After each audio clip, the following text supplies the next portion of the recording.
Lamer Gamers. This is Simply Travis and Rowdy 5000 for the official podcast of the Lamers and Working Class Gamers. And welcome to the Lamer Gamers April News Roundup. This episode is part of the service we provide for the people who don't have the time to keep up with all the news and the Twitters and the Reddits and where else do we get news nowadays? Everywhere. Nobody really goes to gaming websites anymore, so I mean, that's where you get it. So, we are going to break down the top news for the month for each console and sort of a mixture of multi-platform and PC stuff we find interesting, along with the most convincing rumors, the most ridiculous fake gaming news, which is starting to take over all the news right now. Yeah, there's not much going on, man. Yeah, and then we'll also do a segment with the games that are released for April and even the games to look forward to in May. The few of them.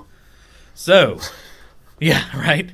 Now that we've loaded up our gaming cannons with squid ink, ketchup, and mayonnaise for the upcoming Splatfest. Gross. By the way, what do you choose? Are you mayonnaise or you ketchup? Ketchup. I'm still undecided. I don't mind mixing them.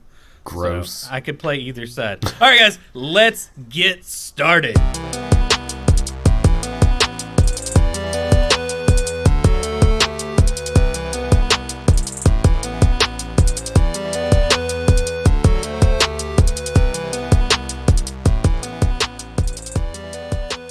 All right, guys, before we get started with the Sony news, if this is your first time listening to our podcast, head on over to www.lamergamers.com/subscribe to find us on your podcast, on your favorite podcast player. So if you paid attention to any of the Sony news lately, there's rumors. It's pretty much all rumors. There's been a little bit of news, and we have reported on the news over the last month in our regular episodes. So if you haven't checked it out yet, there's an episode called Controller Wars where we talk about the PlayStation 5 DualSense controller versus the Xbox Series X controller. Hey, I said it right. I didn't say Xbox One X Series. Yeah, I'm getting better at this. That is true, man. It's kind of like, they're like the Lego of names. Oh, man, it's terrible. But yeah, so if you haven't checked that out, go find that episode and we break down the controller. Now, I have seen like some YouTube videos. It's like 21 new things you didn't understand about the PlayStation 5 controller. And the things are like, it's got rounded edges. I mean, I understood that. Okay. Yeah. Like some people are really extrapolating. And we have, I've noticed, and this is kind of a weird thing, but, the console wars have begun. I guess that's a news thing, right? Yeah. It seems like any time we say anything like relatively negative about the PlayStation 5, somebody's going to complain about it at this point. I mean, if you say anything relatively negative about any console, somebody's going to complain, man. That is true. But what's funny is... They're just quick on the draw. I think that's what it really is. They're really timely. We had somebody comment negatively about how I was talking bad about the create button on the new DualSense PlayStation 5 controller. And I do have to say, I really like the design of the controller. I don't like the colors. Oh, no, it's horrendous. Like, I need, solid dark colors, man. Don't mix it with white. It's going to get dirty and nasty. I mean, I clean my controllers a lot, but still. But I'm going to have to walk back on hating the share button because I used it quite a bit this week. I will say, we started streaming this last week. Y'all didn't hear us last week. We had a Lamer Gamers Actually Gaming Week, which we'll try to do more, I think, in the future occasionally. But, yeah, man, PlayStation has a really good streaming engine. It surprised me, man. Because anytime I've ever hit the share button on the PlayStation controller, it's always by accident, and it brings up this menu. Well, I finally went into the settings for it. I feel bad for talking all this crap and not looking into it, but I went into the settings, changed everything around, and it totally makes sense now. And I mean, I could hold a button and go streaming almost instantly. And then the cool thing about it is it still has the chat up on the side. It has I mean, just it has my elapsed time, like all kind of stuff that's very relevant for when you're streaming, all on my screen. And if you haven't checked it out, head over to our YouTube. I played Resident Evil 3 from beginning to end. The video is pretty long, but my elapsed time in-game was 2 hours, 20 minutes. I think it was a little over 3 hours in real time due to all the cutscenes and setting up and everything like that. But it was pretty fun, man. I'm gonna do that more often. All right, well, I'm going to let you kind of take over because I'm not the best at Sony news. So if there's anything, like I know I put some stuff down, but it looks like you know some more about this stuff. Yeah. So we haven't been including the PlayStation Plus games of the month, but PlayStation Plus, it's kind of like Xbox Gold. It's their online service, and you get 2 free games per month. It used to be awesome. When the PS4 first came out, you got 2 PS4 games, 2 PS3 games, and at least 1 PS Vita game. But then they dropped the price of it, and then you only get 2 PS4 games now. But right now you can get Uncharted 4 and Dirt Rally 2.0 only for PlayStation Plus. Now, everybody that has a PlayStation 4 can go and get the Uncharted, I think it's called the Legacy Collection? I don't remember, but it's the first 3 Uncharted games. Absolutely free. And you could also pick up Journey for free, which Journey's a pretty cool game, but you can knock it out in less than 2 hours. I think my playtime was like an hour and a half, and like I went through almost as much of the game as I could. But the Uncharted collection, I mean, that's 3 Uncharted games, and if you're PlayStation Plus, you get Uncharted 4. So you could literally knock out almost all Uncharted games. Totally awesome. But I guess that's all I really got for the news. There's not really much out there. There's a lot of rumors, though. Like Spider-Man for PS5 leak. We all knew it was coming. Yeah, and I posted that one. I forgot to put the details. Have you heard about that leak yourself? Nuh-uh. Okay, so I'm about to I was going to throw an image. I guess I'll talk about this one because I have it pulled up. This is off of Tom's Guide, so I will link it to you so you can check it out. So it's essentially somebody that supposedly saw cinematics from the game, and they were showing everything off, right? And it's saying that the game began with a flyby through the city, showcasing winter environments, and that's going to be a big thing in this Spider-Man. It supposedly starts in winter, and there's a lot of weather effects, and the story they have some it's mostly going to be daytime. It doesn't sound like they're going to have a lot of night cycle stuff built in. So some scenes are at night, so you might be playing and it's like daytime, and then all of a sudden the game changes to night whenever it hits a cutscene. So you may see that occasionally in this game. But it appears that the story is going to be, it says, Mary Jane asks Peter what's been going on in his life in New York, and Peter confesses that he's rejoined the Daily Bugle as a photographer to help pay the bills. It doesn't really give a whole lot. It just says it looks pretty. There's 7 dynamic weather effects in the game. And yeah. Oh, it's going to be awesome, man. Like we knew it was coming. And the way you're talking about like the day-night cycle, it sounds kind of like what they did in the first one, where if you had a story that took place during the day, it was just daytime until you completed that story, or even afterwards. And then if there was a story that took place at night, then it would just stay nighttime until you finish that storyline. A lot of games. I am seeing that they are saying that actually is they lessen that in this game is what I'm seeing in the leak. Oh, gotcha. So it happens occasionally, but most of the time they tried to make scenes that it didn't matter if it was day or night. I had that wrong. I know, but it looks like the main villains in this game are going to be Norman Osborn, but Morbius is supposed to be in the game, Carnage, and Wraith as DLC villains. Yeah, the Spider-Man DLC that they had was really, really good for this one. And I think it was like $20 extra. So you paid like $80 for the whole game. It wasn't too bad, though. I really enjoyed the game. It's actually my first Platinum trophy on PlayStation. Travis, platinum trophies are what Sony has instead of game scores. Or trophies is what they have. So you have bronze, silver, gold, and platinum trophies.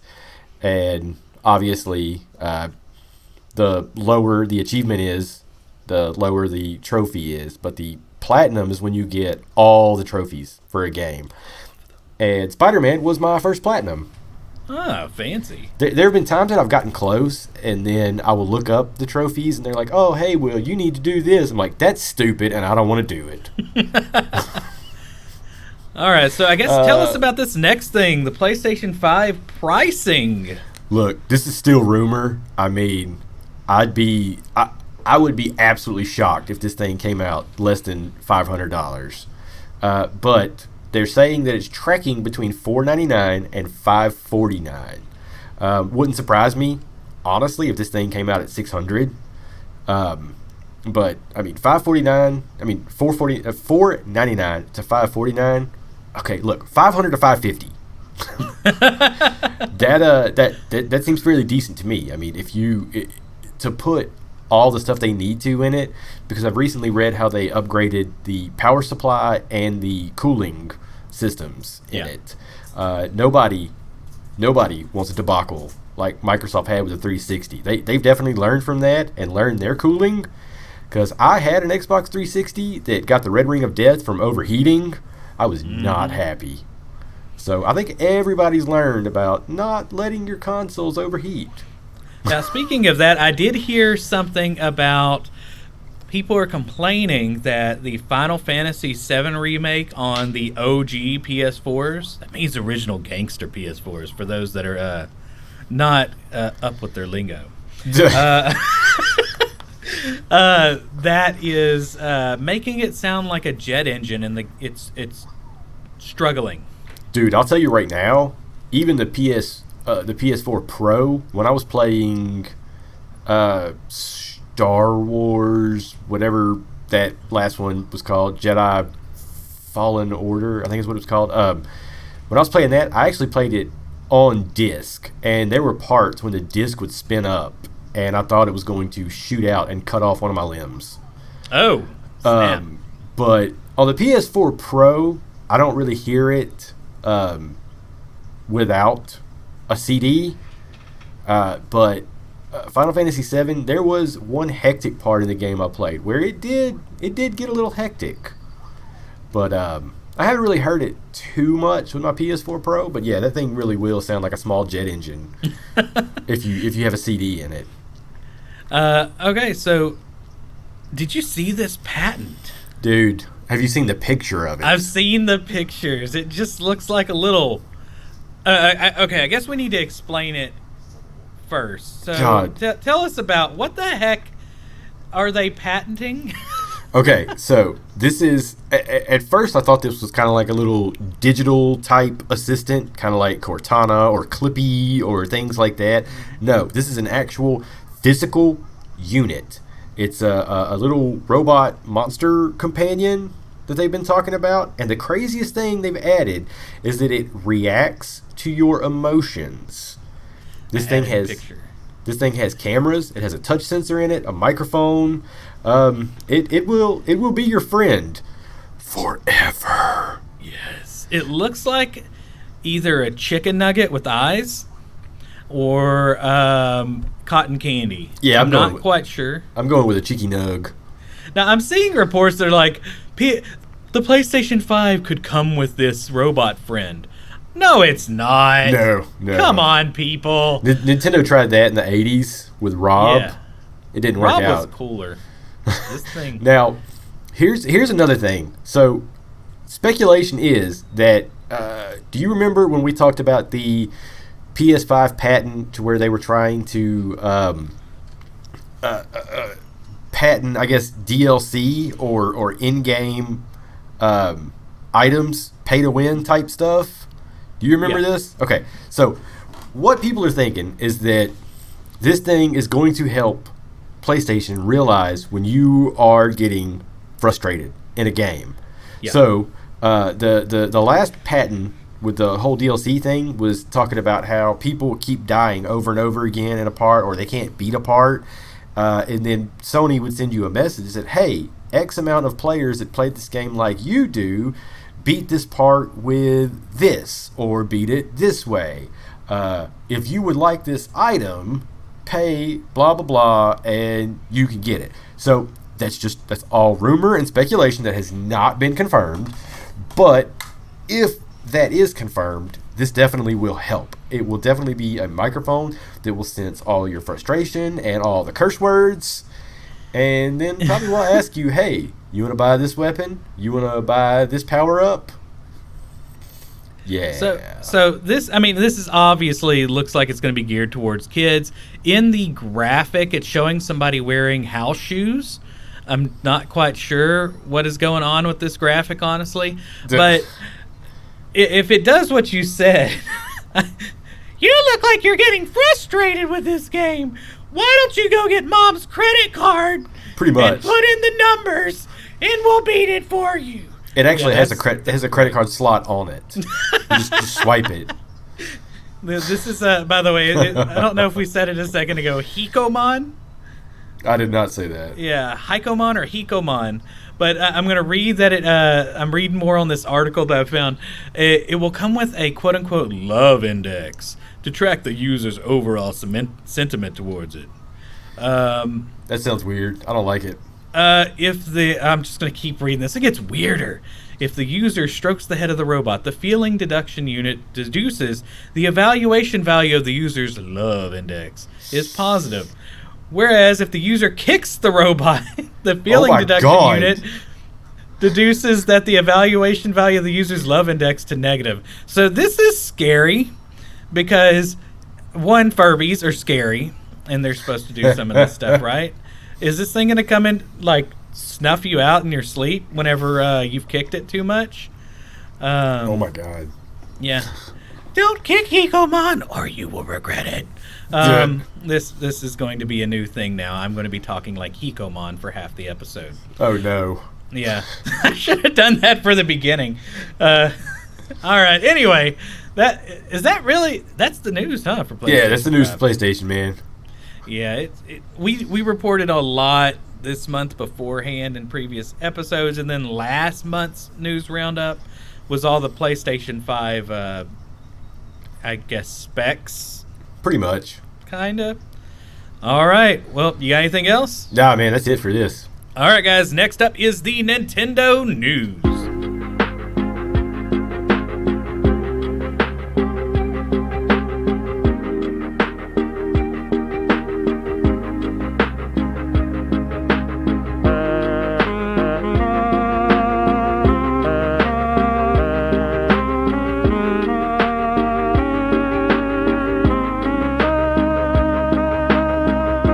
Alright guys, before we get started with this breaking news on everybody's favorite little gaming toaster that could, I want to give a shout out to our friends over at ParallaxMedia.1. They're a good old school gaming journalism website that decided to help spread our podcast around to the masses. So drop by and check these guys out. You almost messed it up that time. You didn't, but you came close to it. I know, I'm getting better. I messed up so many things. Alright, so we had a lot of updates coming to some games recently on the Switch. A game that I recently gave GameStop back a couple months ago that people were angry about, Mario Maker 2, got a big old update. Dude, it's going to be awesome. Like, have you played the Zelda update for it? I did not. Tell us. Dude, it's awesome. This update is going to be probably even cooler. It lets you make your own super world. Like in Super Mario World for Super Nintendo, up to 8 worlds and 40 courses all together. Now, you get to design the actual shape of the island that you make.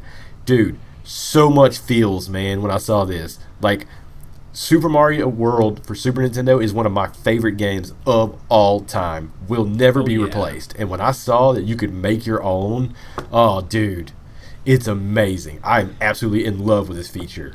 Maybe if they would have had this at the beginning, we would have, I would have kept it.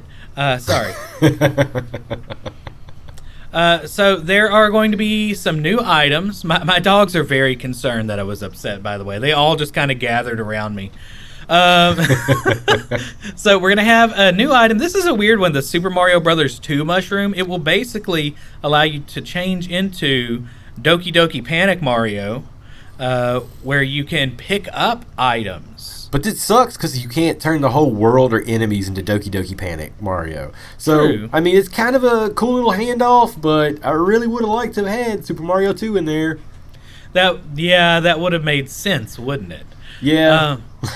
So I wonder, well, I'd imagine they would have the rights to it. So if you don't know the history between Mario Brothers 2, it is actually a reskin of a game called Doki Doki Panic that they released in America because the original Super Mario Brothers 2 was supposedly too hard for us over here in the States.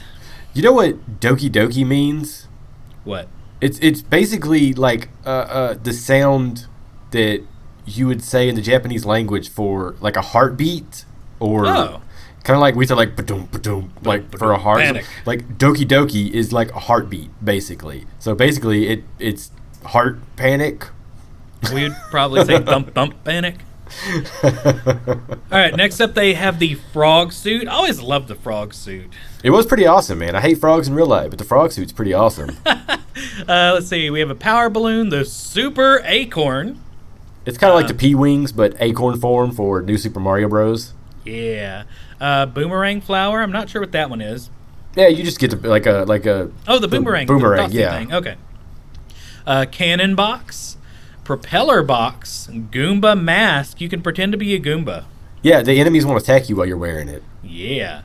Bullet bill mask, a red POW box, a cursed key. So whenever you get the cursed key, it makes a mask. I forgot what that mask is called. Spin around and try to kill you.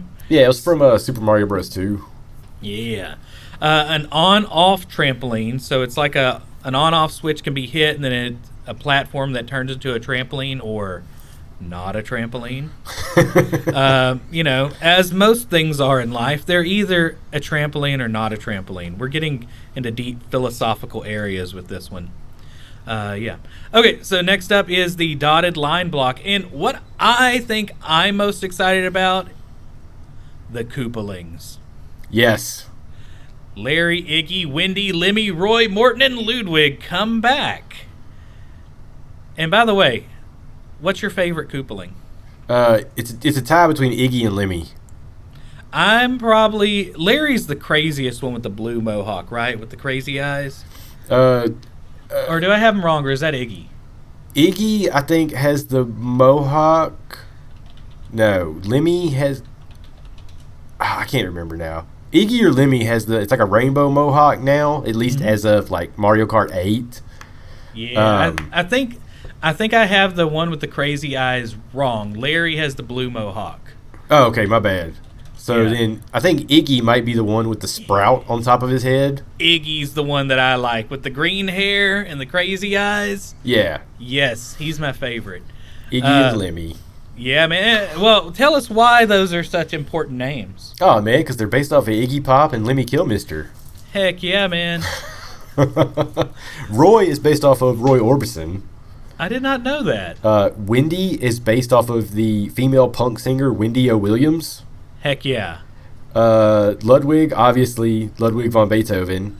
Mm-hmm. Roy and Larry were based off of, I think, TV hosts from the 60s.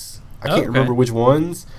But, yeah, man, most of them are based off of musicians. That's always cool. Oh, and they are adding Mecha Koopas to the game. That's going to be cool. So I'm not as familiar with Mecha Koopas. I'm trying to remember where they came from. Super Mario World. Oh, okay. For Super Nintendo. Like, you would use them during the last fight with Bowser. I mean, they were all over the place, but you could use them because you could stomp on them, then pick them up and throw them upwards at him while he was flying around in his little clown car flying thing. But if you hit the Mecha Koopas and then you didn't get rid of them, they would just stand back up and start fighting again. Gotcha. Okay, so and it looked like there were a couple different Mecha Koopas. I'd imagine they went over to the customizing bench in Animal Crossing and they changed the colors of them. I don't know how they do that in Mario Maker anymore. One has a laser. Yes. Laser Mecha Koopas. All right, so that is the Mario Maker update. Next up in updates, Animal Crossing New Horizons. My wife is freaking excited about this update. Oh, it's going to be awesome, man. So it's going to have, first up, as far as new days, because they're updating it to whenever there's a new event coming up. So there's going to be Nature Day, which is essentially Earth Day. May Day, which is going to be from May 1st through 7th. Then Museum Week are going to be the big events coming up. Hopefully none of them are as annoying as that stupid rabbit. Right. Oh, by the way, news for the month, the rabbit is gone. Yes. Okay. Yeah. No eggs. No eggs. So next up, there's going to be 2 new merchants. Leaf is going to sell shrubberies. Neat. He's the sloth. I need a shrubbery. Yeah, Leaf is the sloth. I really like his design. I'm going to have to redesign all of my walkways now that you can get shrubs. I know, right, man? And some of them, I think, provide different berries and stuff. Oh, it's going to be awesome. Can't wait. And also the true most evil villain in all of Animal Crossing. Red, the art dealer. He's so shifty. Yeah, so if you've never met Red before, he sells art, but sometimes the art is fake.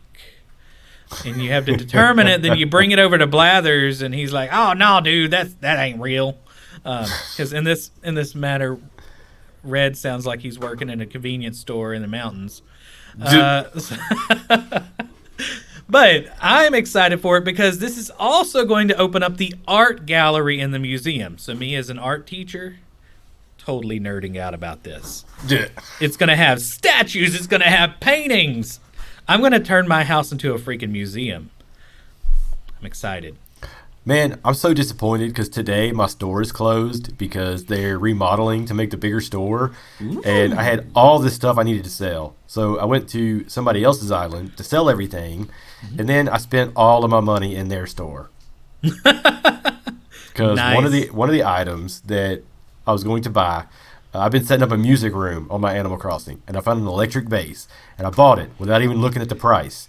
It was $82,000. Oh, snap. By the way, y'all can see Rowdy's music room because we did an Animal Crossing Cribs edition on Twitch, but we put it over at the YouTube. So if you go over there, you can see both of our cribs. Rowdy's crib is far superior to mine. But, I have Lake Texas, just got to say. But yeah, go check that out on YouTube if you haven't yet. And next week, I think we're going to have a special Animal Crossing edition ladies' night. We still got to come up with the details on that. So, yeah. Yeah, or this week if you're just listening on it's Monday. Okay, next up, I'm way too excited about mayonnaise and ketchup. I am negative excited about this. You know why I'm excited about mayonnaise and ketchup? Because it's gonna be in a Splatfest. They're bringing a Splatfest back from May 22nd to May 24th. They're bringing back mayonnaise versus ketchup, the final showdown. I'm hoping that they start ramping Splatoon back up because I used to play way too much Splatoon.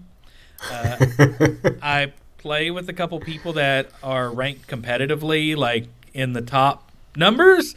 So I'm really excited to get back with them, but I'm also thinking my stress level is going to go up now.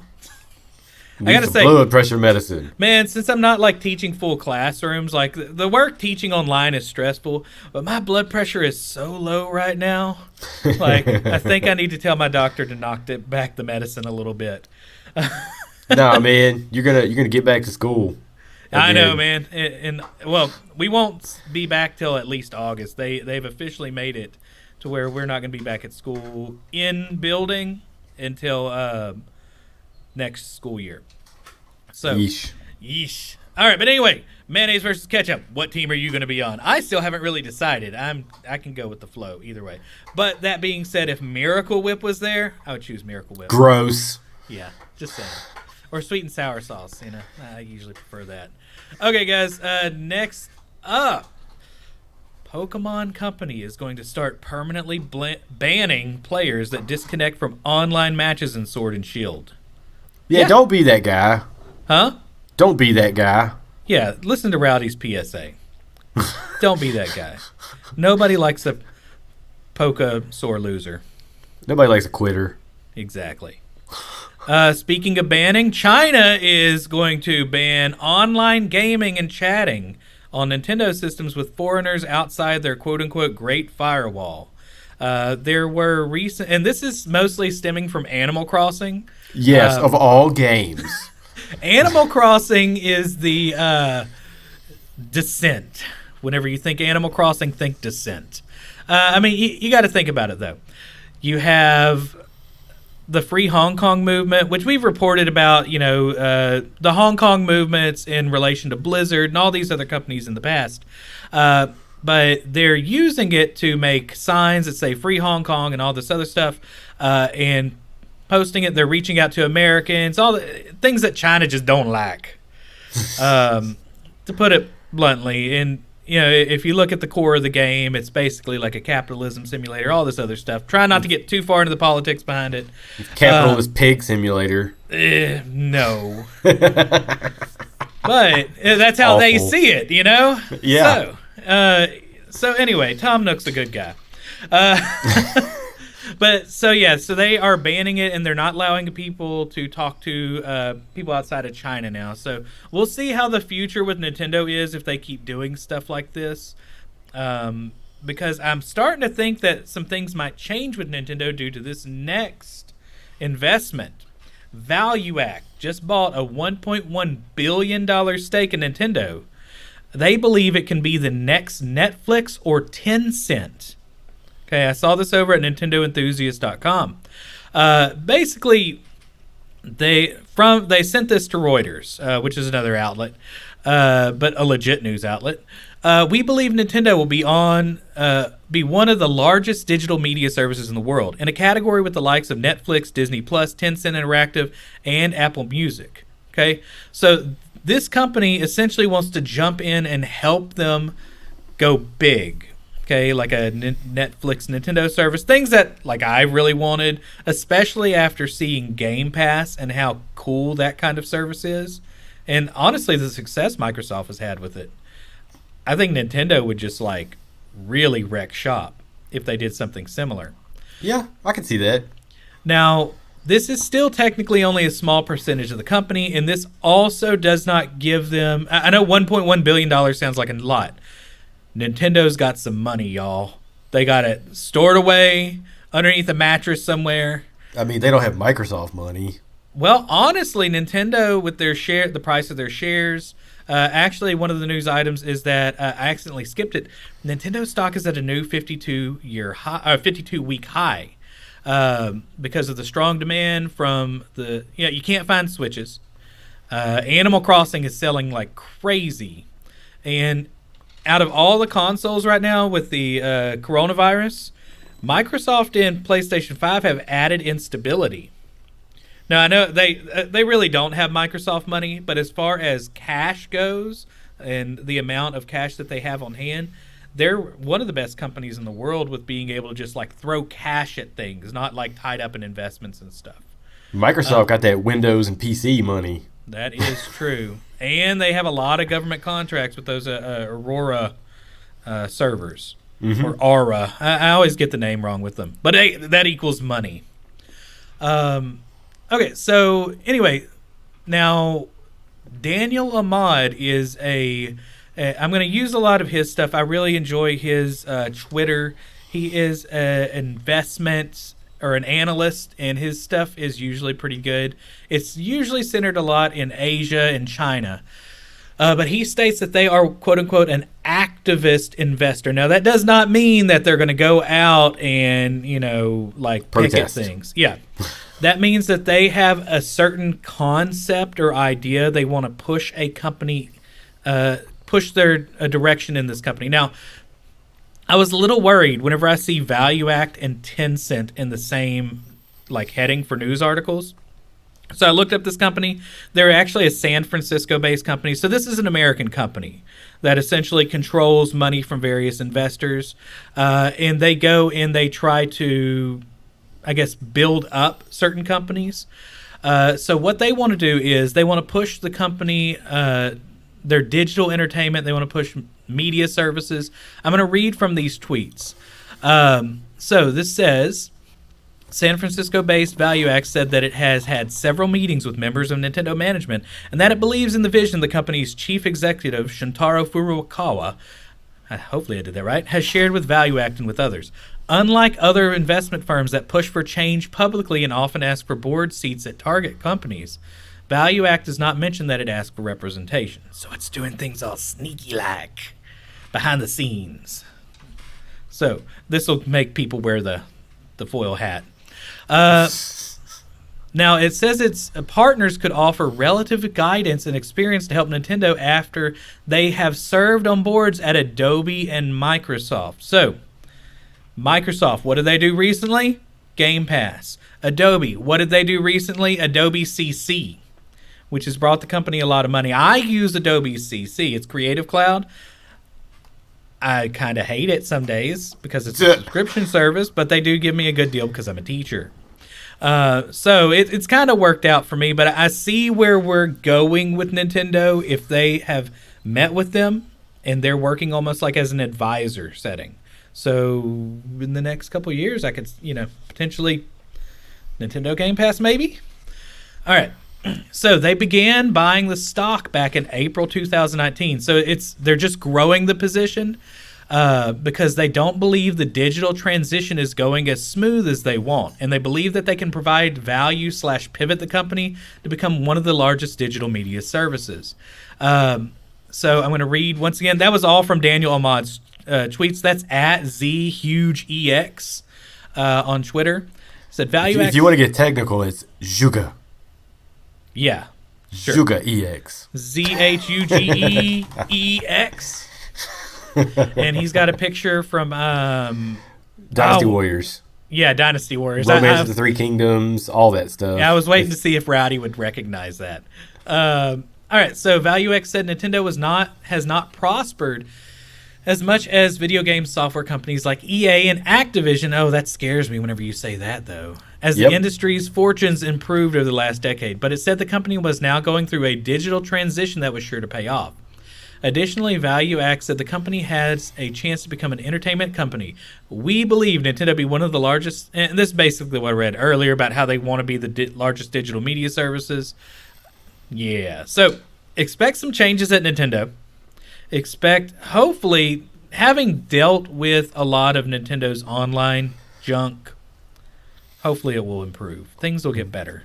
Will it be good or will it be bad? I don't know. Tune in and you'll see. Listen for the next year and you'll hopefully find out. All right, so I wanted to end with this one. Put on your hats. Everybody got their aluminum foil hats on? It's time to talk about my favorite subject for like the last 3 or 4 episodes.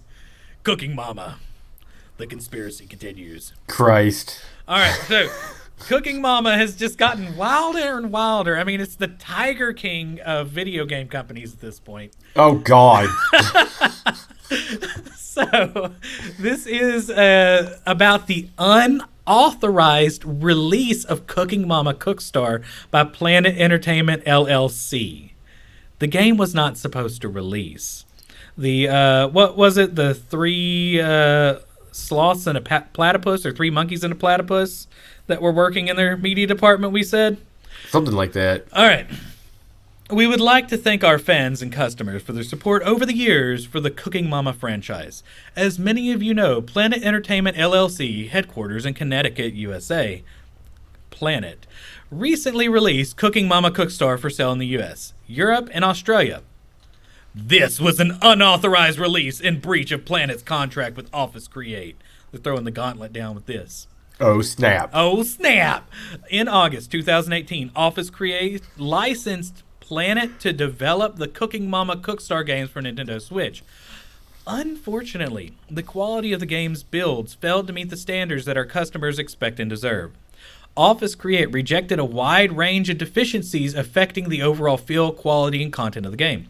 Yet despite being contractually obligated to correct the identified deficiencies and resubmit the corrected games for Office Create's approval, Planet proceeded to release Cooking Mama Cookstar without addressing all of the rejections and without Office Create's approval. Dun dun dun. Snap. Oh snap. We have also learned that Planet and or its European distributor has been promoting an upcoming European release of the PS4 version of Cooking Mama Cookstar.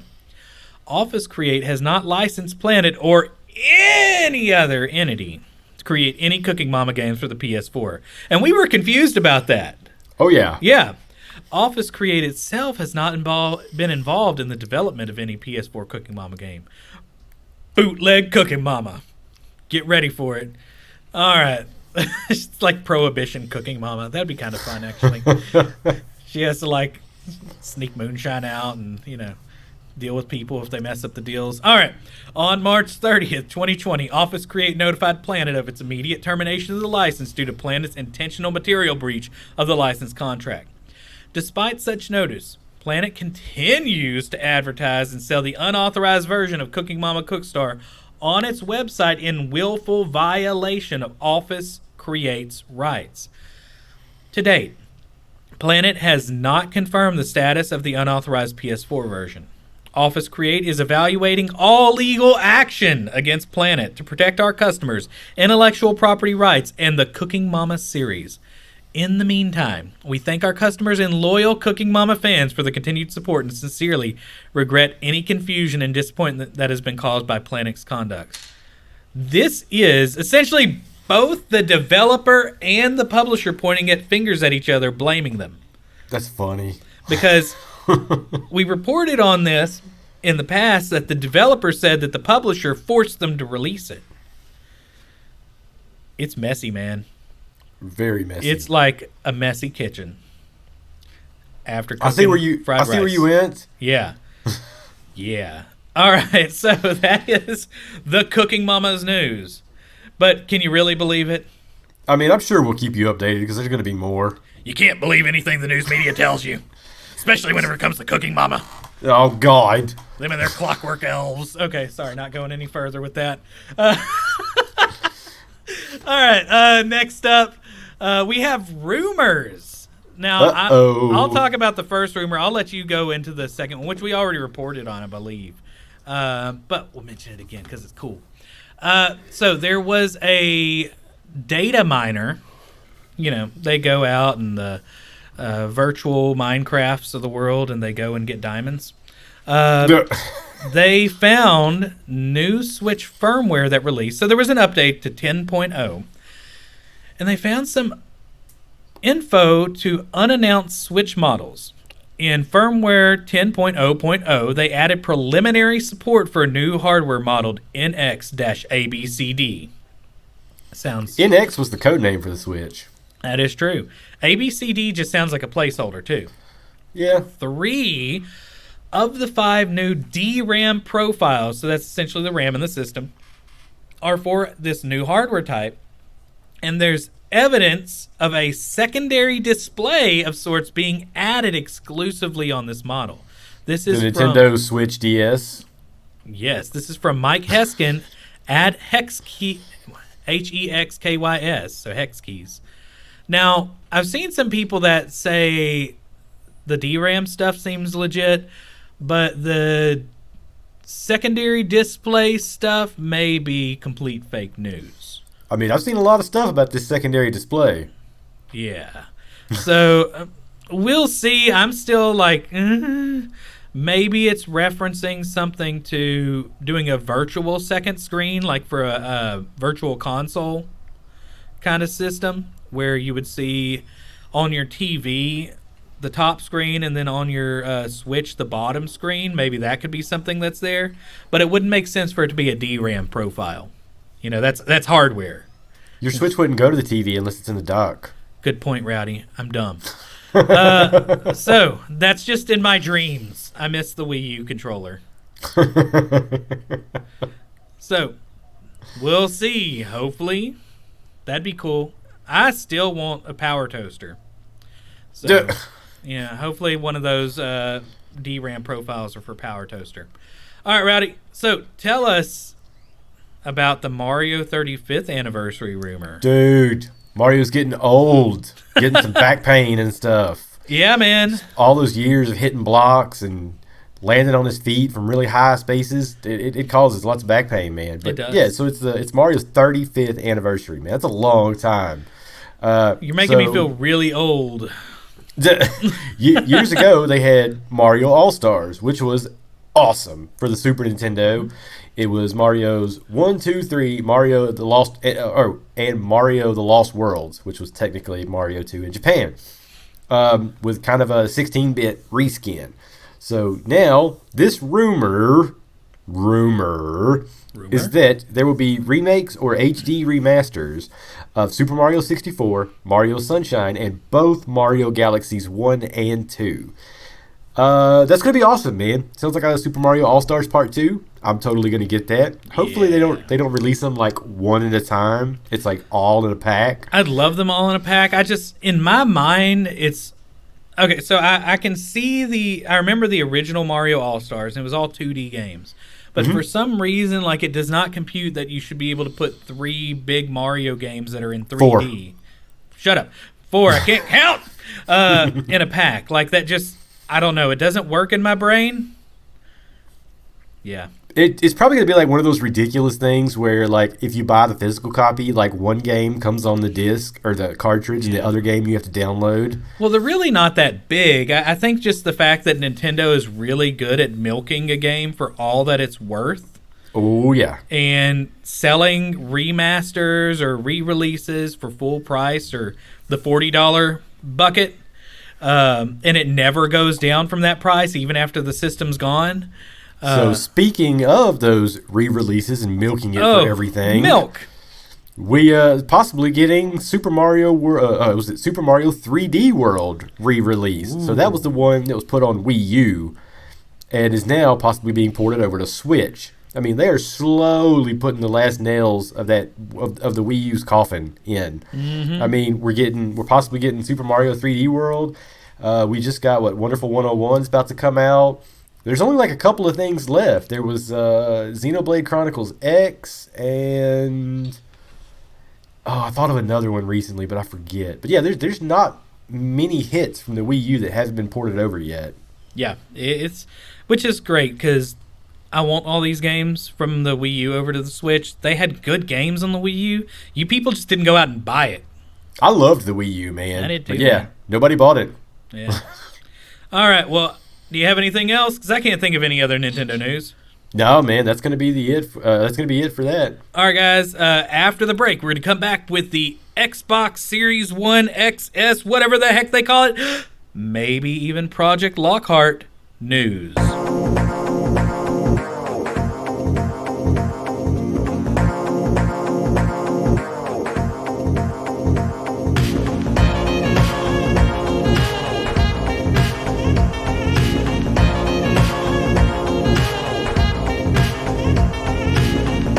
Alright guys, before we get started diving into the Xbox Series One XS or whatever the heck we're going to talk about now, news of the month, check us out over at twitch.tv/LamerGamersPodcast because we've been streaming.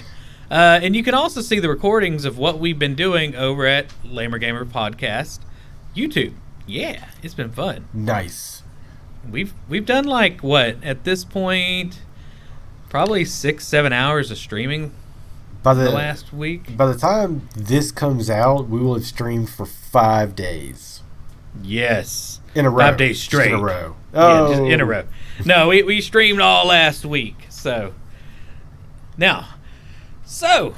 hey Rowdy, did you hear that Game Pass is now available in Japan? No, I haven't. Yeah. Fancy. You know, for all those 25 people that have Xboxes in Japan. That's what I was gonna say, man. It's not the biggest console over there. That is true. I mean, it sells literally like sometimes less than hundreds. Really? On a weekly basis. I figured it's bad. I figured it'd be more than that at least. I haven't looked it up in a long while, but it's not very good. Huh. Not good at all. Next up, some positive news. Gears 5 developer, The Coalition. That's a great name for a company. The Coalition. And it sounds just as beefy as all the characters in Gears 5. Beefcake! All right. They're donating 200 Xbox One X consoles to hospitals. So they're actually going to be equipped on go-karts. And they're going to be in support of providing hospitalized kids with access to play. Each unit is equipped with a gaming console, monitor, controllers, and an assortment of games. So it's actually not just the consoles. It's like a whole setup that's mobile. I don't think they're going to be on actually like vroom vroom beep beep go-karts where you're going to have to worry about like bananas and shells. But, just saying. Also, they have made a Gears of War skin Johnny Cog gear to help raise money in support of gamers' outreach programs, and that can be purchased now. Now, with this setup, with the Xbox One X consoles, I guess I should have mentioned this a second ago, they're looking to provide 580,000 play sessions for kids each year. So, yeah. So real quick, they're not giving the children Gears 5, are they? That is a good question. That's some intense gaming. Because this is a pretty good idea, but the Coalition, they shouldn't be giving children Gears 5. Well, there's teenagers, right, that play games. You never know. Maybe they got 5-year-olds that are learning how to play Gears really nice. Oh my god! Oh yeah, I'm gonna take down these aliens, man! Oh my god! You saw somebody in half with a chainsaw. This is what's going to happen to you, Johnny, in surgery. Oh, that ain't right. That's sad. All right. Next up, to nobody's surprise, Microsoft says it's seeing record numbers on the Xbox Live Game Pass and Mixer. All 15 people are on Mixer. Doesn't matter. I want to see the sales numbers. I want to see the console sales. Give them to me. Well, okay, I don't have that, but they had to make some changes. So if you are on any of those services, they've had to remove customized gamer pics as well as pictures and backgrounds for the clubs that are in Xbox Live to deal with the increased traffic. So that's actually been something they're having a real bad problem with, actually. That's weird. Yeah, but that's really all the new. Well, no, I have some other news in here. Okay, I accidentally put it in the wrong section because I'm that way. Okay, next one. Call of Duty. I'm skipping down there a couple, Rowdy. Gotcha. Call of Duty Modern Warfare 2 campaign. Remastered is coming to the Xbox One April 30th, but it's already on the PS4. But that was like a big announcement last month. And one that's really fun that's going to have to be a stream. Sea of Thieves on Steam to get crossplay with Xbox One, matey. Nice. Yes. Dude, I love that game. It's so fun. Now that we actually know how to stream, we could actually bring the kernel to islands and have people hear both of us. We'll have to get another kernel. We do. So if you haven't watched that one from way in the past, we had a chicken. And this chicken led us to islands. We named him the Colonel and put him on the front of the ship. Well, in a cage, but... Yes. He's safe. He's safe if he's in a cage. Next one is... this one's kind of... let's go ahead and just go to the rumors and fake news, because none of this other stuff I can really confirm. And if there's any of these that you want to talk about, Rowdy, like in startup, please let me know. Okay. But have you heard about the Xbox Lockhart? I have. It's been a minute since I've heard about this, but it looks like it's starting to gain more traction because they actually did stop production of the Xbox One X, didn't they? They did. And in fact... Okay. Oh, go ahead. I was going to say either that or they had plans to. Yeah, as far as I know, they're not producing anymore because there's still a bunch sitting on shelves. And I'll have something I'll talk about in a minute, too, about what they do with that excess on the shelves. But, so the Lockhart is going to be a 4 teraflop entry point? Possibly. Now, this is rumors because the Xbox One is still a 6 teraflop system, right? The flipping flops we all been flopping about. But the difference is that it's still, the new system, the mini, I guess, Series X, in a sense, if you want to think about it that way. Because it'll probably be called Xbox Series S. I don't know. That's what I would assume. Right? I know. They're just going to make it so bad for me. But it's going to use the same SSD, so it'll be much faster loading speeds. And there's possibly going to be a ray tracing module built in. You know why they've nicknamed it the Xbox Lockhart?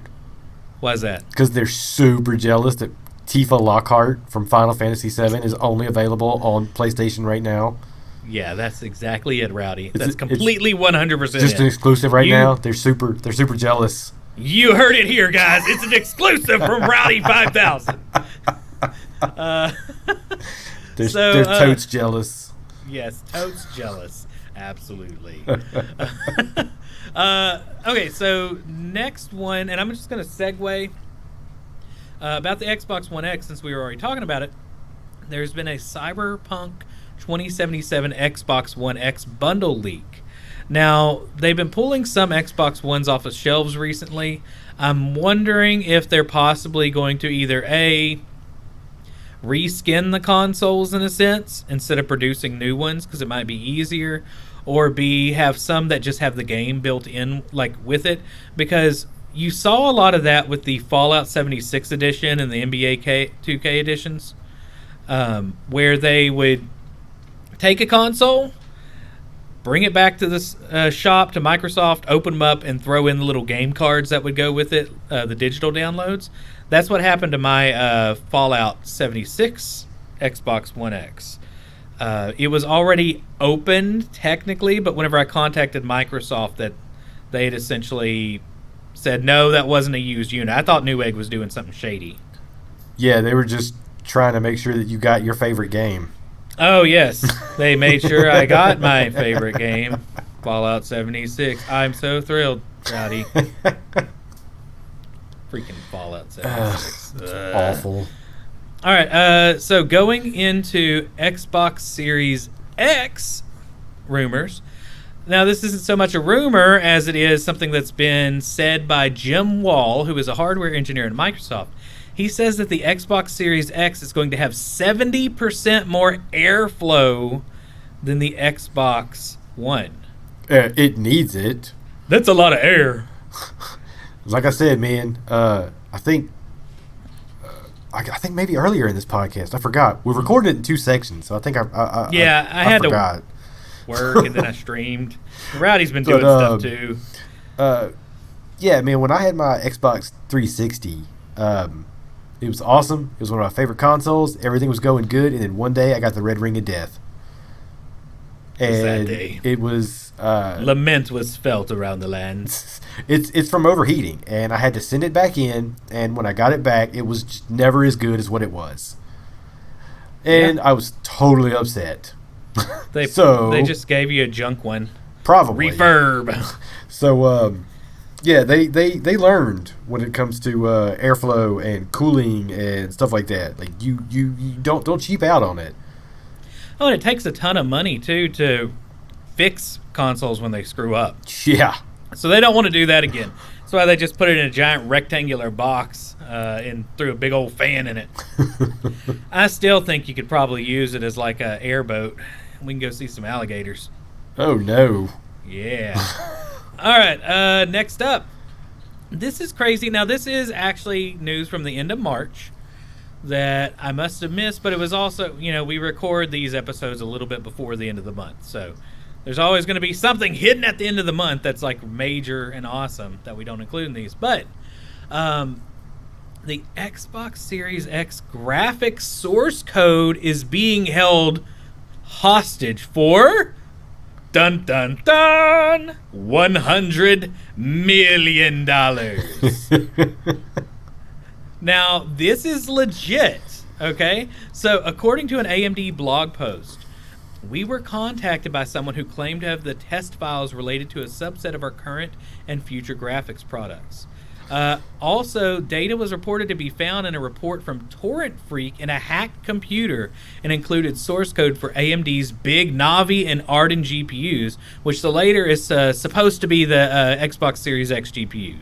Now, where it gets even crazier, because this legit happened, segments of the code have been posted to GitHub and were removed. Now, AMD has actually issued a DMCA takedown notice on the repository because nerd alert real quick, GitHub is like a place where you can put down code for various it's usually used for like cell phones or used for Arduino, but you can share code and people can go in and mess with your code and you can say, yeah, that looks good, or hey, I need help, look at my code. Arduino, that's a Pokemon, I think. Yeah, that's a Pokemon. That's right. But anyway, so the thing is, the problem with this really is, one, you can really leak some low-level stuff if you have the source code for a GPU. But two, and that would be something Sony would be really wanting, right? Or two, you could potentially have some data issues in the future to where people could hack in somehow. Okay, so usually source code is like hidden. So that's actually kind of a problem. There hasn't been much more about it. I don't know if AMD released like some snipers or assassins or ninjas in the middle of the night and have taken down this hacker. But it's a concern. It really is, man. Yeah. Oh, and by the way, if there was an Inside Xbox event this month, we're not going to talk about it this episode because we covered it in a previous episode. So, yeah. So it was good. I thought it was better than a Sony State of Play. State of Boredom. My God. Yeah, definitely better than whatever that dude's Mystery Science 3000 version of a conference was. So I don't have my notes in here for this, but I am going to try to do a breakdown on some information that was released. Actually, you know what, Rowdy? We've only gone a little bit into this segment. I'm going to do it right now. I sent you a link earlier. Did you get that? Was it in the notes or? We've texted each other. No, it's a little bit higher up on a link that I sent you in a text. So okay. This is something I found while we were taking a quote-unquote break today. Let's see here. What do developers think? Yeah, so Windows Central, which is, of course, like best buds with Microsoft. I mean, come on, it's Windows Central. They have asked developers what they think about the Xbox Series X.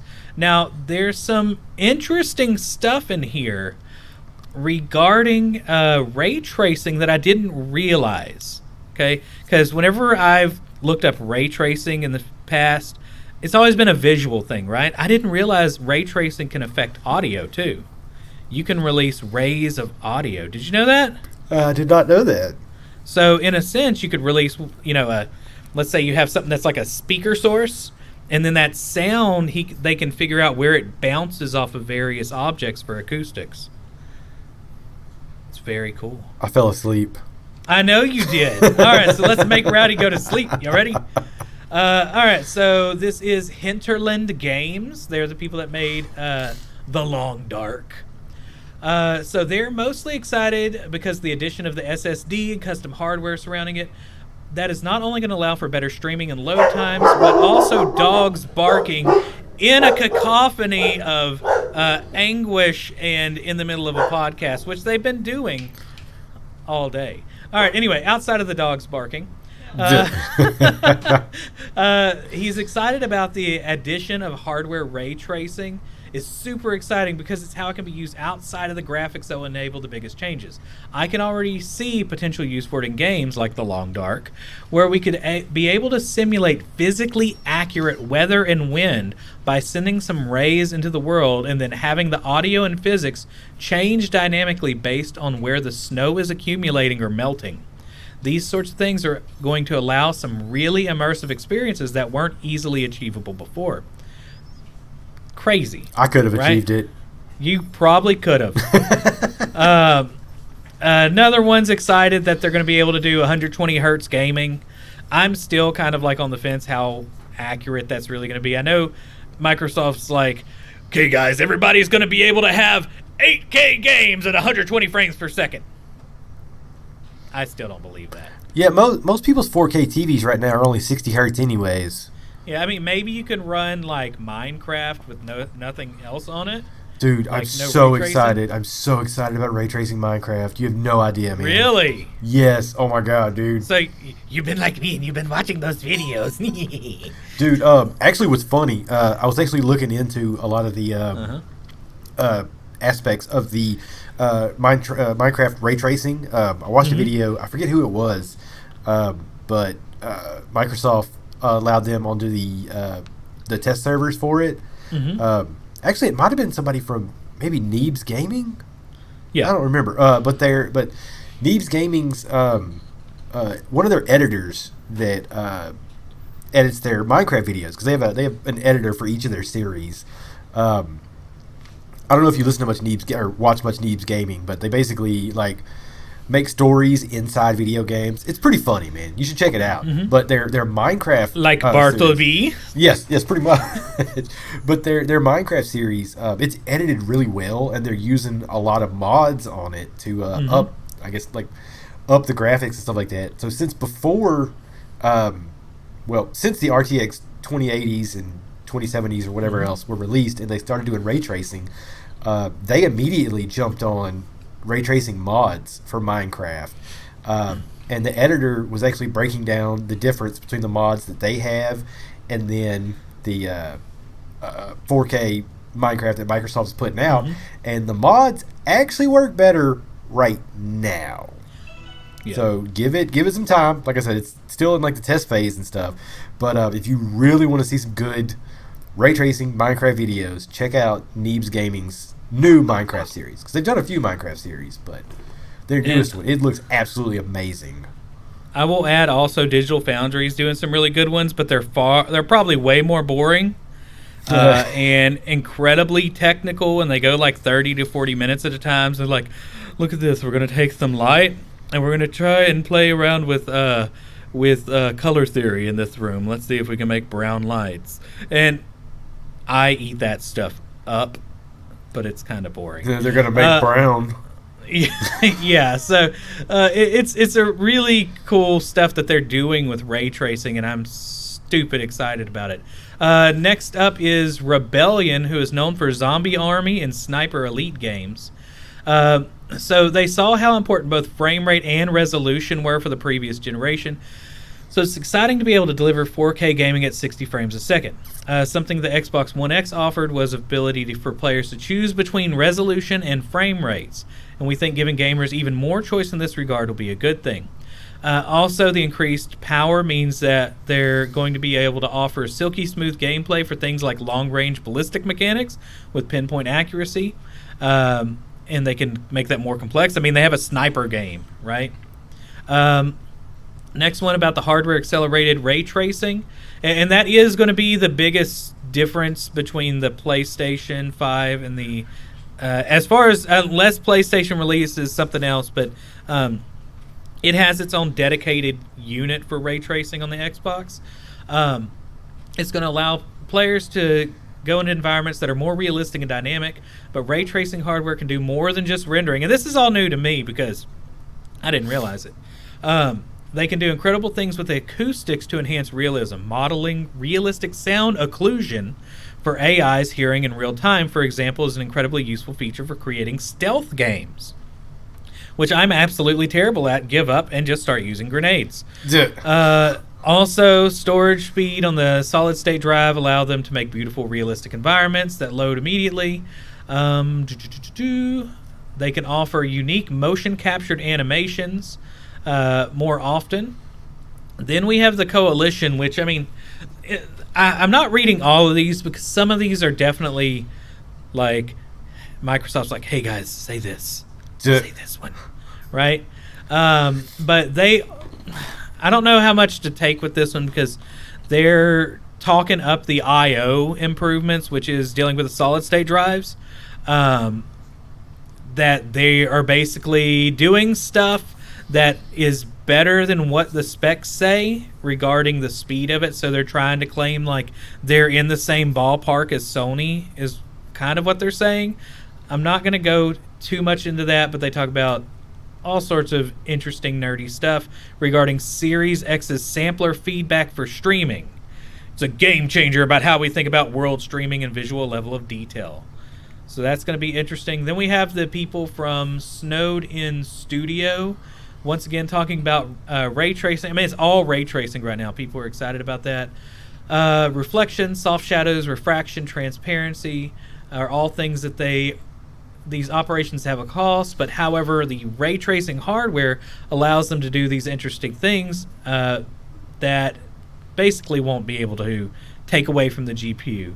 I think that's about it. It's a really good read. It's on Windows Central. I'm not going to do the whole thing, but if you like the real technical stuff, yeah, I'll share it on the Twitter for y'all. It's a pretty good read for nerds. Yeah, I fell asleep. Again. Yeah. Hey, Rowdy, wake up! Wake up! Hey, all right. So we are about to do Game Pass and games with gold releases for April. So we're including these with the console itself rather than the upcoming games segment that's next. Yeah. All right. So first up, hey, Rowdy, do you have Knights of Pen and Paper? I don't. Something's actually been telling me, like, I've been like, man, should I get these games? Should I not? I'm going to wait on it. But now that I see that they are coming to games with gold, I'm going to get it. There's no more wait for you. Get it now. Stop this podcast and walk away. It's the actual bundle. So it's like the two pen and paper. It doesn't include that. No, what is it? That Galaxy of pen and paper? I don't think so. I think it's Knights. Okay, I gotcha. prefer Knights of Pen and Paper to Galaxy. Galaxy plays a little bit different. But it's still good. Gotcha. Next one, Project Cars 2 is on Games with Gold this April, which is a realistic arcade game. Realistic arcade game. Realistic racing game. Guys, I've been working all dang day. I'm tired. I haven't done a podcast like after work in a while, you know.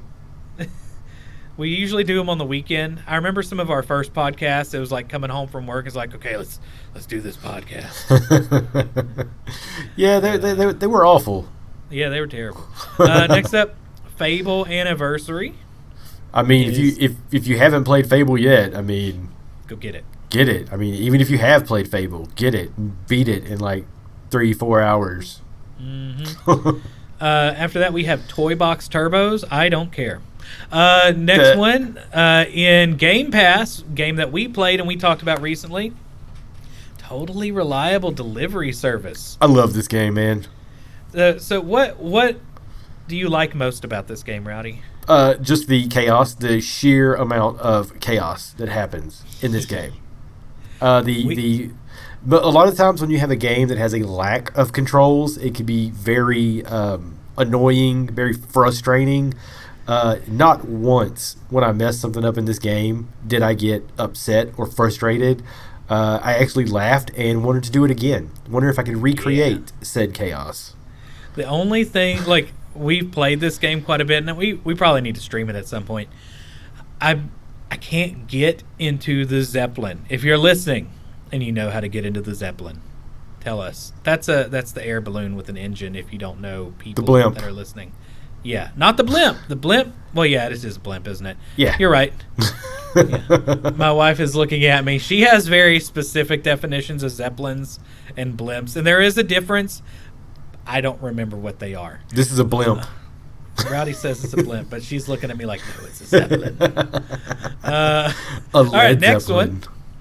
Nier Automata becomes his Gods Edition, also known as become available on Game Pass a week after Travis buys that edition. That's true, man. That's like the second game I think I've seen that you bought and then it's on Game Pass.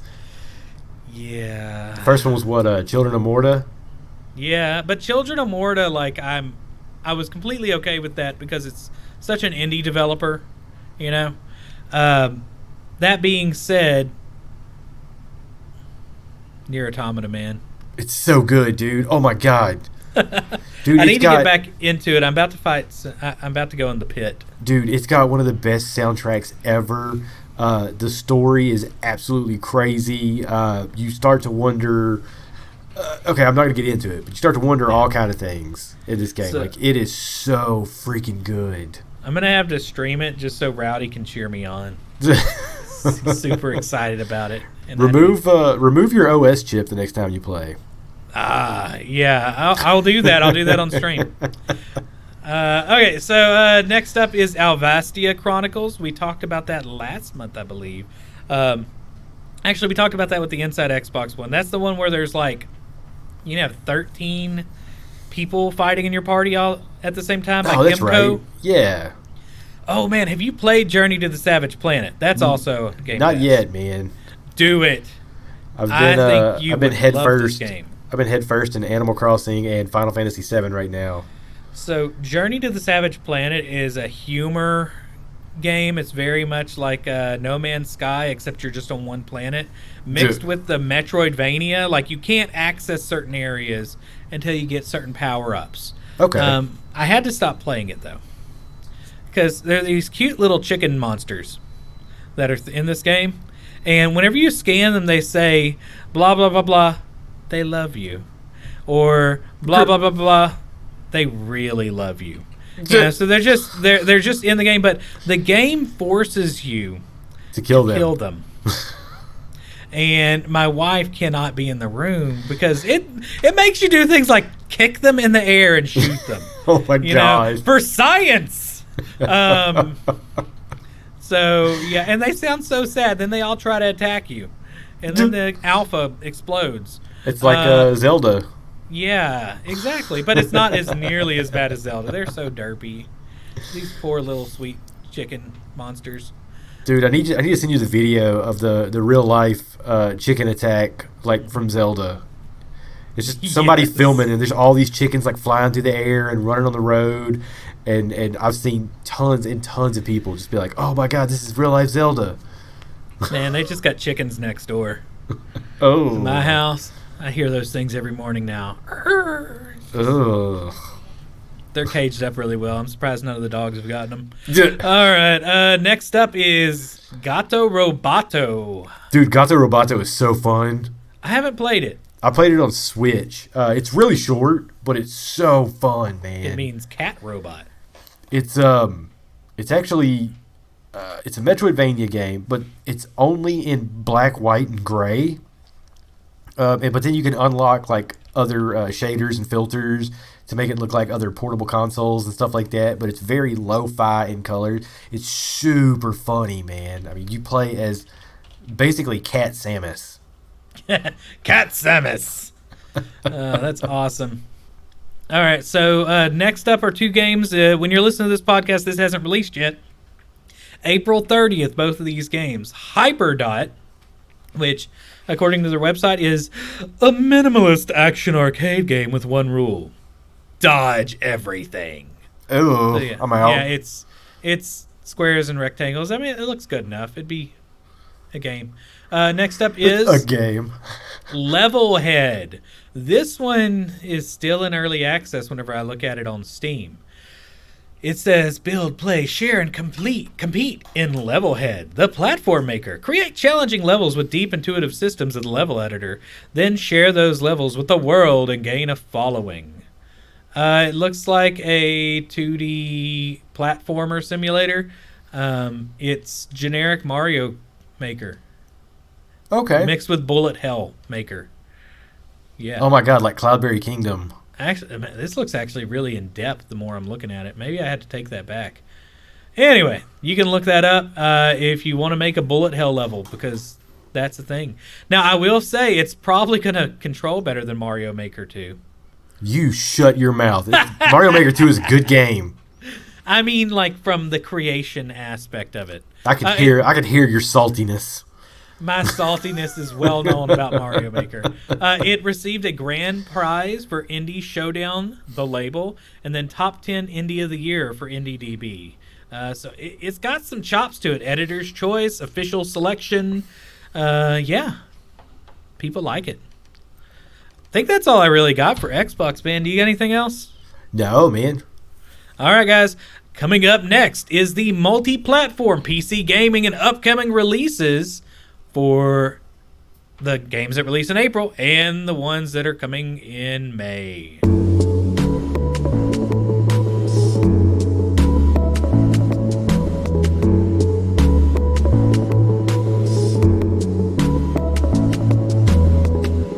All right, so before we get started with the multi-platform, PC gaming, miscellaneous, all the upcoming release news, all that good junk, if you like the stuff that we do here on the show, make sure to check us out at LamerGamersCast on Twitter, at LamerGamersPodcast on Instagram, and throw a review down on Apple Podcast or Podchaser. Hey, was it Podchaser that was doing the...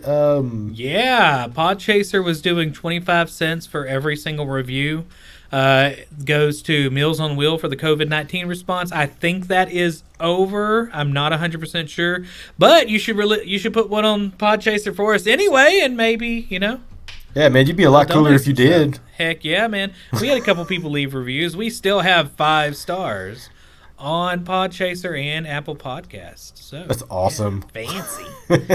people like our podcast. Oh gosh, it sounded like Joe Exotic. All right. Oh, my God. wife just looked at me like, oh, no. We should do this whole episode. All right, guys, welcome to the news. Okay. All right, you go. Stop me.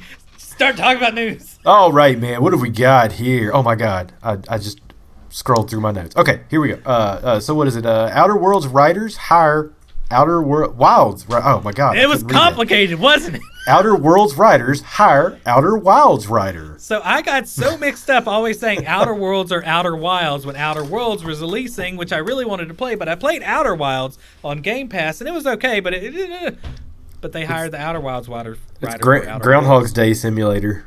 Yeah, it's like Sally sells seashells at the seashore. Yeah. Aliens. Yeah. Let's see here. No digital event for Bethesda in June. Actually, I think digital event, my bad. I was going to say all physical events have been canceled. Yeah. Hell, even Microsoft isn't doing any physical events until summer of 2021. Hey, I'm just happy that we're not going to hear anything from Bethesda. They screwed up so much last time. Man, and that sucks because Bethesda really was one of my favorite developers, publishers. Like, they do such good games. But, God, they have just been dropping the ball so much lately. And then the last little bit of miscellaneous news. Yeah, this is breaking news, by the way. Breaking news about Google Stadia. You know what happened with Google Stadia, or what's going on with them? They still suck. Yeah, it just still sucks. That's it. That's all I got to report on them. It's awful. Yeah, they actually have been doing some videos at Digital Foundry trying to do the best case scenario with Doom Eternal, which they did some updates on Doom for Google Stadia recently. And it looks good, but the lag is still there. So they literally unplugged every single thing from their router, shut off the Wi-Fi, plugged it up directly, and the game would lag a little bit until the next day, and then it just sucked again. Ugh. Yeah. So I think it starts something like anywhere from 17 to 30 frames later after you press the button than it does for the Xbox One X, according to their videos. Ugh. There's no way you could play Doom Eternal. All right, but yeah, is that the news? Yeah, man, that's the news. I got a couple of rumors here that I'll start off with real quick. Yeah. A couple of games that are possibly just now starting production. It looks like Grand Theft Auto 6 is just now starting production. And this is Rumorville, by the way. At this point, none of this is real. Yes. So we've heard before, that Grand Theft Auto 6 may possibly be a PlayStation 5 launch exclusive. There is if they just started production, there is no possible way this game will be a PS5 launch console or launch title. It's just not possible. Grand Theft Auto 5 was such a big game, and they've supported it so much. It went through. God, it was on the Xbox 360, PS3 generation first, and then they still supported it onto all the new consoles. PC made it even better. God, the mods on that game. I mean, it's like Skyrim. It's awesome. All the mods you could put on it. But yeah, maybe pre-production was started. when we thought they had started production. Well, I mean, we'll see, man. Yeah. But as far as another game that is just now starting production, this actually sounds like pre-production. Bethesda has stated that all of their focus is on Starfield right now.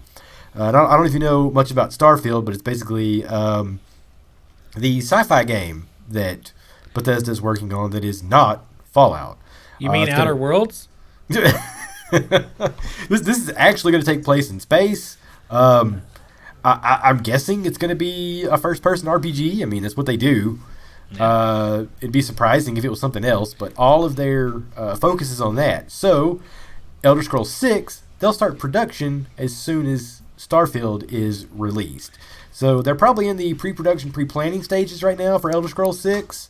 But, I mean, it was, 2 years ago at E3, they released a video, like a very generic video that said Elder Scrolls 6. It's going to be a minute before we have GTA 6 and Elder Scrolls 6. So don't look for those for a while. Starfield's going to be an add-on to Fallout 76. Just watch it. Like, they're just so invested in Fallout 76. They're trying to make anything work. Ugh. All right, so the next one is one that I put on here, and there is absolutely no legitimacy to this.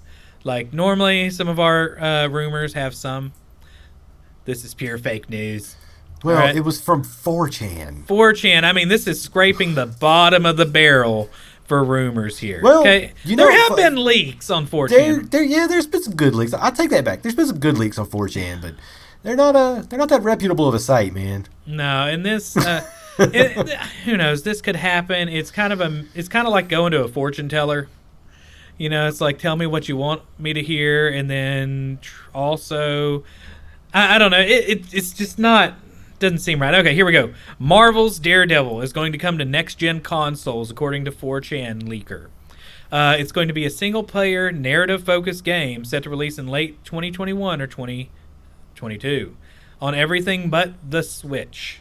I think we're about to start seeing a lot of games that stop coming to the Switch, because as soon as the Series X and the PS5 release, there's just no way you're going to be able to put those games on the Switch. Oh, yeah, especially some of the blockbusters. And then with a little bit of money, greasing the wheels here from Microsoft and Sony, they're going to do that. I love the Switch, but, I mean, there's just games I would never play on it. Of course, I mean, you look at CD Projekt Red, and they're just like, oh, no, we're not going to put Cyberpunk on there, but it could happen. We've seen some crazy things get on the Switch. They need to do like a Cyberpunk demake. Ooh, where it's just like just awful graphics, like Cyberpunk Minecraft or something like that. As long as it's not what they did with Final Fantasy 15. I actually liked that. I'm sure you did, because you like your boy band RPGs. You shut your face. 15 was so good.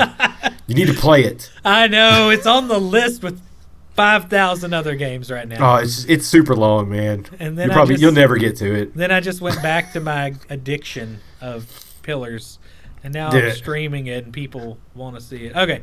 Anyway, next up, it's going to be an open world modern day Chicago, a very dark noir style detective game with melee combat similar to Arkham or Mad Max with cooldown based abilities. Wait a minute, Daredevil is based out of New York. I thought he was in. Was it Hell's Kitchen? Is that Chicago or is it New York? Hell's Kitchen, New York. Okay. I don't know. It's a neighborhood. It said Chicago. Okay. I love Chicago pizza, man.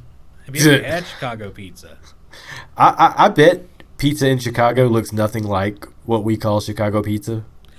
Dude, no, I've had legit Chicago pizza before. It is amazing. All right, so now the reason why I'm saying this is kind of like a fortune teller, it's like going to Miss Cleo. I feel like this is just kind of like what you would expect from a Daredevil game, but also kind of like if you're a fan of Daredevil, you want to hear all this stuff, right? Oh, yeah. Also, it says it's going to have Bullseye, who's relatively new in the comics, from what I understand. He's going to be a bad guy. That's like his main bad guy. Okay, they said he was going to be new. This is a really weird leak. Okay. So yeah, I know it's the strangest leak. The map is 65 miles squared, and they're going to take advantage of the next generation solid state drives. to be able to do that. But I mean, heck, Nintendo did that with Xenoblade, so I'm just saying. Really? On the Wii U, I think the Wii U had a solid state drive, right? That's how it works. No. No, not at all. And you will have free roam on the streets, but it's only at night. Have you ever seen the meme? It was a joke about the first person Daredevil game. No. Okay, so it was I a can joke. imagine where this is going. It was a screenshot of the first person Daredevil game, and it was just a solid black screen. I knew where it was going, and I'm just shaking my head. Hey, Rowdy, guess what? What? Bonus leak! Bonus leak? There's a bonus leak in this 4chan article. Yeah. They actually said bonus leak at the end of it. Marvel Wolverine title that's going to be like God of War, PS4 God of War-esque, in 2 or 3 years. Miss Cleo worked hard on this one. Oh, okay. Yeah. I don't know about that one, man. Yeah. We'll see. We'll see. Maybe Disney's pumping that Disney money into it. Hey, man, Disney's got some money. Disney did also start their own video game division recently. I would really probably enjoy a game like that, but that still sounds like somebody's dream of what they want more than a leak. Yeah. Yeah. All right. Do you want to go ahead and start us up on the game releases and upcoming games? Yeah, man. So I didn't put everything on here because there are always a whole bunch of games listed that are coming out. They're like Android, iOS based, and just stuff that just not look interesting. So I only included the stuff that I think you or I or our fans would find interesting. Some of these will actually be out by the time this podcast comes out. Sweet. But let's start from the top here. This one's called Deliver Us the Moon. Comes out on April 23rd for Xbox One, PS4, and PC. Deliver Us the Moon is a sci-fi thriller set in an apocalyptic near future where Earth's natural resources are depleted. A lone astronaut is sent to the moon on a critical mission to save humanity from extinction. Fancy. Sounds kind of cool, man. Yeah. Also, on April 23rd, all I can find is this is coming out for PC. I'm pretty sure it's only PC at this time. XCOM Chimera Squad. Have you ever played the XCOM games? I have. Okay, so normally you only play as humans, and you're fighting the aliens and stuff like that. You get to be the aliens. Yes, so in the Xbox Chimera Squad, this is years and years after XCOM 2. The humans and aliens are now getting along, but... Like when they built the pyramids? You stop right now. I can't stand ancient aliens, sorry. My wife just looked at me with utter and complete disdain. So, like, whenever you have any kind of truce or treaty or anything like that, there's always going to be somebody trying to undermine it. So you still have to go and fight aliens and stuff like that. But each of these alien team members is going to have awesome special moves that you could do. It also looks almost like a different art style. And I actually got an email for this game for like 50% off. Ooh. But the funny thing is, this game's full price, I think, is only $20. Oh, snap. I don't think it's going to be a big game. I could be lying, but we'll see, man. Yeah, I got an email. I think it was either Epic Store or maybe Green Man Gaming, something like that, for like $10, man. Fancy. Let's see here. April 24th, Predator Hunting Grounds. You seen much about this? Oh, yeah, man. It's asymmetrical gameplay. I want to play it so bad. It's made by the same people who did Friday the 13th, that new asymmetrical, or the new asymmetrical Friday the 13th. I really enjoyed that Friday the 13th. The graphics were absolutely awful, but, I mean, it kind of played into the whole B-movie thing with Jason. Now, Predator Hunting Ground looks amazing. So you play as either a squad of commandos, marines, soldiers. There we go. 4 soldiers versus a predator. So the soldiers are trying to do different, I guess, they have different tasks that they need to do on the ground.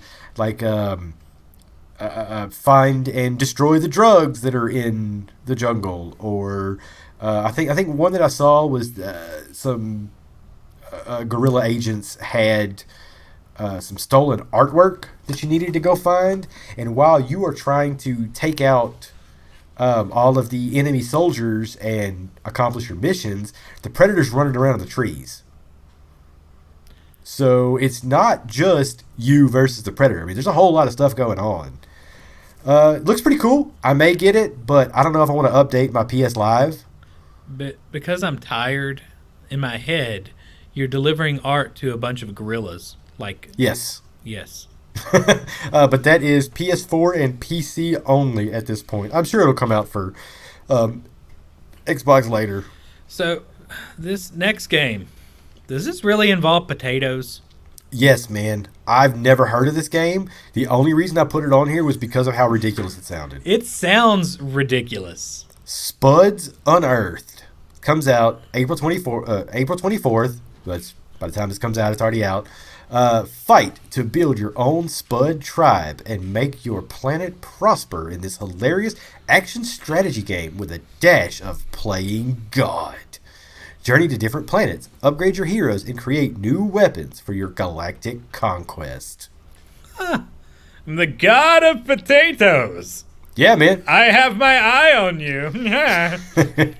That's how this game's going to go. Let's see here. Also on April 24th. Man, there's a lot coming out on April 24th. Doug Hates His Job. This is an Xbox exclusive. Patty Mayonnaise left him. He just hasn't been the same. Sorry. Nobody's going to get that. I'm going to get it. I think it's hilarious right now. Doug Hates His Job is a beat-em-up game with an office mockumentary-style story about a sales agent who, as the title states, hates his job. With 8 styles of gameplay, you get to decide... 8 styles of gameplay? That sounds weird. You get to decide how Doug responds to annoying coworkers, crazy clients, and a ruthless boss. Let's see. April 28th, we have Daymare 1984 coming out for Xbox One and PS4. Funny thing about Daymare, I'm sorry, that's a 1984. Daymare 1998. I don't know why I said 1984. This game actually started, this game actually started out as a fan recreation of Resident Evil 2. Nice. And then... it was basically, I don't know if they got a cease and desist order from Capcom or what happened, but they ended up turning this into its own game. So this game is basically a tribute to Resident Evil 2. I'm super excited to see this game, man. We'll see what happens with it. Like I said, it's Xbox One, PS4. You should check it out if you're a Resident Evil fan. I think it's third person over the shoulder. It's not tank controls like the original Resident Evil 2 was. But next up, we have Streets of Rage 4. Dude, this is 30-some-odd years in the making. It's coming to Game Pass. Is it really? Yeah, buddy. Yeah, I'm not going to buy it then. Heck yeah, you're not. It's coming to Switch, PS4, PC, and obviously Xbox One now. Yes, exactly. On April 30th. I don't know if I mentioned that. Streets of Rage 4, going to be awesome, man. Love the first 3. Amazing beat-em-up game. I love those old-style beat-em-ups. This is going to be amazing. All right, so upcoming games in May. This is actually a light month. The coronavirus has kind of messed everything up, man. Let's see here, man. We've got Star Wars Episode 1 Racer. That's that pod racing game that was on Nintendo 64. Way back in the day. I don't know if it was on PS1. That's a good question. But it is coming out for PS4 and Switch on May 12th. On May 19th, we have the Wonderful 101 Remastered coming out for PS4, Switch, and PC. Nice. I think I have your copy of the Wonderful 101 for Wii U. It's yours, man. Next, okay, I am super excited about this game. Maneater. Are you telling me you're a cannibal? Let me tell you about Maneater. Let me tell you about fava beans. Maneater is best described as Grand Theft Auto, but you're a shark. Yes! I've always wanted a game like this. Okay, so you are out to get revenge on a fisherman Ooh. who has killed your family. Double ooh. Okay, so like Grand Theft Auto, you start off like in an open world style type area, and you're just a regular old shark, and you have to eat people and eat wildlife and discover new areas. Now you can't get to some of the new areas until you have increased your skills, become a bigger shark, stuff like that. Now another reason why it's really compared to Grand Theft Auto is you actually have, it's almost like a star meter in Grand Theft Auto. Like when you cause too much havoc, people start hunting you. So you'll have like these police fishing boats. No, there's like these police fishing boats that'll come out, and they can mess you up, man. That's amazing. So when too many of those come out, like you have to hide if you're not powerful enough. So yeah, man, I am super excited about this. Grand Theft Auto, you're a shark. It's gonna be awesome, man. I would love to see the commercials for this. Hey guys, have you ever wanted to be a shark in the middle of Grand Theft Auto? Well, now you can with Maneater. Yeah, it'd be great. All the videos I've seen for it are absolutely amazing. Yes. But that comes out on May 22nd. On May 28th, Shantae and the Seven Sirens finally comes out for all other systems. Switch, Xbox One, PC, and PS4. Yes? Is that an old game re-releasing, or is this a new Shantae? This is a new Shantae. So if you played Shantae and Half Genie Hero, that one was absolutely amazing. This one is the same style, I guess a continuation of it. But funny thing is, this game was actually an Apple Arcade exclusive. I played it months ago with Apple Arcade, and it is super fun. Totally check it out if you love platformers or if you're a fan of the Shantae series. It's super good. Let's see here. Also on May 28th, we have one that Travis has been waiting for. Yes. Minecraft Dungeons. It's coming out for PC, Switch, PS4, and Xbox One. And it is going to be an Xbox Game Pass game. So the main reason why I'm excited is because everything I've read so far says it's kind of like Diablo. Oh, I mean, I've seen I love Diablo. Achievement Hunter has a video up of them playing it on the test servers, and it is really super awesome. You should check it out, man. Achievement Hunter playing it. Yeah, I know what I'm doing later. Four of their members hop into it and start playing it, and a few of them, it was just their first time. They were like, we wanted a genuine experience, never playing it before. One guy played it, but he started a new character, so he'd be the same as everybody else. But that comes out May 28th. It's going to be super awesome. Yeah. 2K is releasing a bunch of re-releases for on May 29th. You can have XCOM 2, which is going to include all the DLC. The BioShock collection, which is BioShock 1, 2, and BioShock Infinite. And then XCOM. The Borderlands. Oh, okay. The Borderlands Legendary Collection, which is going to be Borderlands 1, Borderlands 2, and the Borderlands pre-sequel, which was the game that took place in between Borderlands 1 and 2. And those are all coming to the Switch, right? Little toaster version? All three of those are coming to the Switch. Oh, the brave little toaster. And then, May 29th, Xenoblade Chronicles Definitive Edition. Heck yeah. For the Switch. Going to be absolutely amazing. Can't wait for it. Rowdy's going to have to get to play it before me. Maybe. Yeah. And then, last but not least, another one you've been waiting for. Phantasy Star Online 2. It's technically out for the Xbox One already. It's just coming to the PC officially. My bad. Yeah, so when you're... I'll be honest. I've been so busy I haven't gotten back into Phantasy Star Online 2. There's just so many other things, and, I don't know if I'm ever going to get there. My backlog is too vast. Yes, because you need to play Final Fantasy 15. Exactly. Boy Band Simulator. Boy Band Simulator. I need to get back to that game, man. Yeah. I was going to make a joke with some like Backstreet Boys lyrics, but couldn't think of any. Awful. Do I need to release a secret? A secret? Yeah, a long time ago. They have this thing out here. They used to have these concerts called Pleasure Jam. I'm pretty sure. Was it just me? But they bring a whole bunch of bands on. One of us or both of us saw NSYNC. I did not. Okay. The only one I ever went to had Run DMC. No, we met Vanilla Ice. You remember that? That was rough. Yeah. Vanilla Ice rough. Was rough. It was Tone Loc, Run DMC, and Vanilla Ice was the headliner, and it was. They would do these concerts every year, and there's like no concerts out here. Like if you go to concerts where we live, you're gonna see ZZ Top. And that's about it. And like Leonard Skinner remake bands. Or you go to Houston 100-something miles away. Yeah. So, anyway, I think that's it for the releases, man. Actually, that's it for the podcast. That's it for the podcast. This is probably one of the shortest ones. I think this is under 2 hours. Wow. Yeah. Yeah, it's just, man, the COVID-19 junk is making it to where it's hard to get any news. Now, next month, however, I mean, we're going to be getting close to E3, so expect a bunch of rumors to start flying. And I know it's E3 not was canceled. Real E3. It's going to be a bunch of digital events that are basically E3. Okay. Yeah. I was going to say, it's not happening, Travis. It's going to kind of happen. Yeah. Gotcha.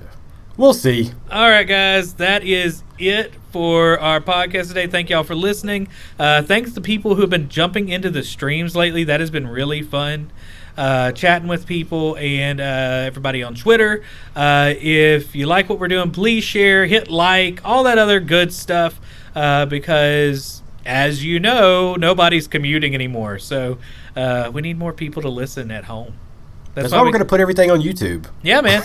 And YouTube has been doing okay lately. So, we'll still be doing the podcast weekly, but we're definitely going to be branching out a little bit more, playing around with the streams and stuff, because we have all this fancy equipment and a PlayStation that can actually do things like stream. So, might as well. Dude, I was so surprised. Dude, the PlayStation 5 has some legit streaming.